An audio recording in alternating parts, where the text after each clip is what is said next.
Hey guys, welcome back to our channel. We're here at Jellystone Williamsport, Maryland.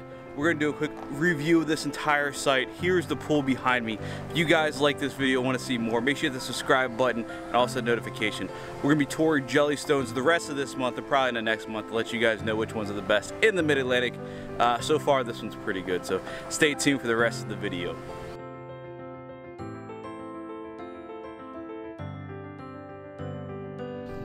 So one of the best parts about this trip is the old swimming pool. That's where we spent majority of our July 4th weekend there.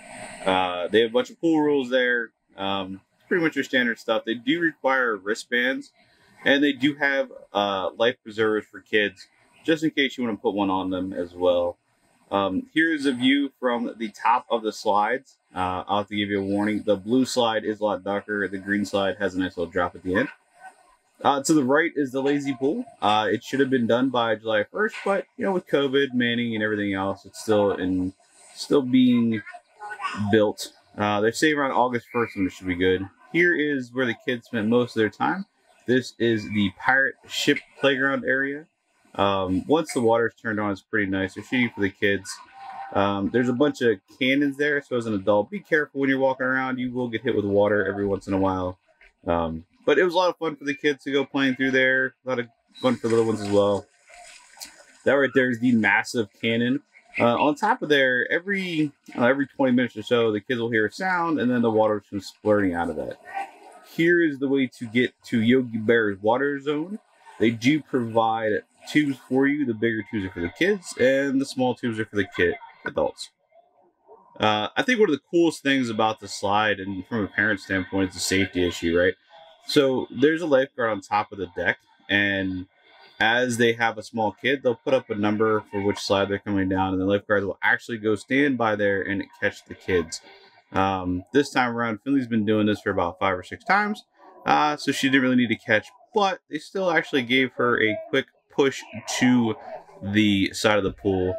It's a good teamwork amongst the lifeguards there, and the lifeguards were absolutely amazing the entire time. So here are the cabanas. You can rent those for a small fee.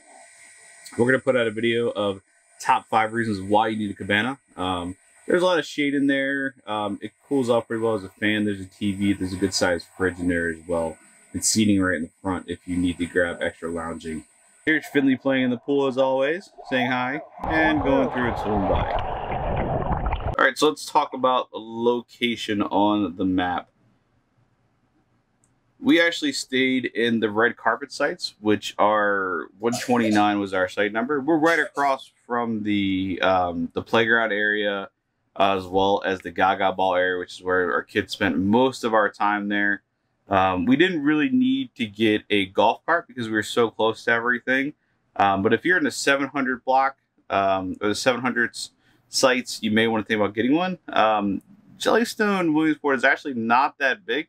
I walked it with Bobby, and I think it was about a 1.5 miles if you go all the way around every single site and every single road possible. So it's not that big of a site.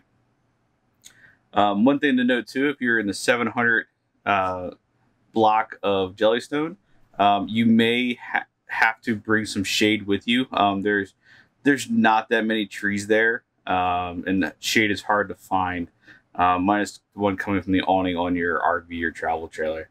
Also too, there's a giant playground there as well.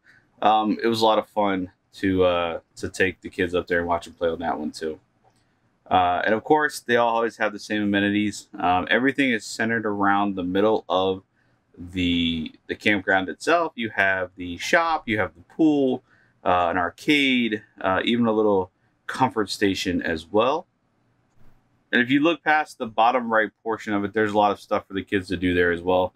They do have paid activities, but majority of stuff is free to be able to let the kids have fun and play and not cost too much for the parents. Also, too, the cabins are sparsely put around the campsite as well. From what I understand, they're pretty awesome. We met a couple there with about 3 kids, and they said they actually love the cabins. So hopefully next trip we'll go and take a look at those. But again, if you guys have any questions about which sites are good, which sites are bad, feel free to drop a comment. We'll be more than happy to reply back and let you know.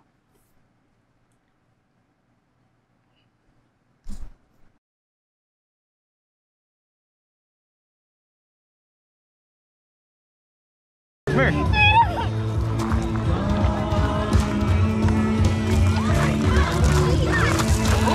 Are you serious? Trying to spin you. Ready? Come here. Ready? Ready? Nope, ready? I'm gonna spin you this way, okay? Spin. No. Turd.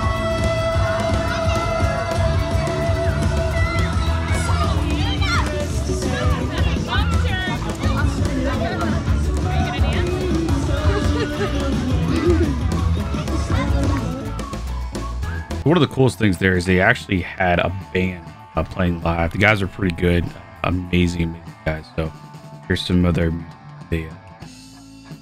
They did about a 2-hour set, so it was pretty awesome.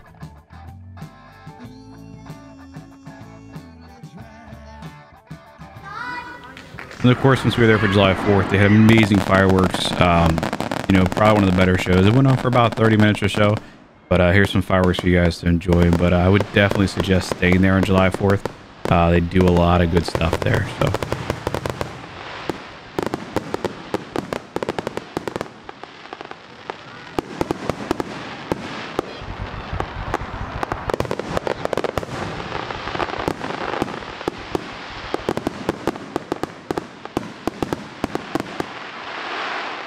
Alright guys, hope you liked that video. If you did, make sure you hit the subscribe button and the notification as well. And leave a comment about if you guys stayed at Jellystone before. I want to hear about it. Thanks.